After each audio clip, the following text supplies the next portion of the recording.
রাত 2টার দিকে আমার হাজবেন্ড কল করে বলল, তুমি খেয়ে ঘুমিয়ে পড়ো, আজকে আর আমি আসবো না, অনেক কাজ, আমি কাল সকালে আসবো। এই বলে ফোনটা কেটে দিল। কি আর করার, আমি আর অপেক্ষা না করে খেয়ে দিয়ে ঘুমিয়ে পড়লাম। কিছুক্ষণ বাদে কলিং বেলটা বেজে উঠলো।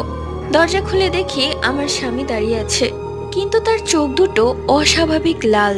দেখে মনে হচ্ছে তার চোখের মধ্যে কোনো মনি নেই, হয়তো কেউ খুবলে বের করে ফেলেছে। এর মধ্যে তোমরা কমেন্ট করে জানাও কে কোন ক্লাসে পড়ো। যদি তোমাদের ক্লাসের সাথে অন্য কারো ক্লাস মিলে যায় তাহলেই ফ্রেন্ডশিপ। দরজা খোলার পর সে কোনো কথা না বলে সোজা রান্নাঘরে চলে গেল। আমি মনে মনে ভাবলাম হঠাৎ আবার কি হলো। এরই মধ্যে ওই ঘর থেকে আমার ফোনটা বেজেই চলেছে। কলটা ধরতে ওপাশ থেকে আমার স্বামী বলল, তুমি রাগ করো না আর দরজা খুলো না, আমি কালকে সকালেই চলে আসব। আমি কলটা রেখে দৌড়ে রান্নাঘরে এলাম। এসে দেখি রান্নাঘরের তরকারিগুলো মেঝেতে পড়ে আছে, আর ঘরে কেউ নেই।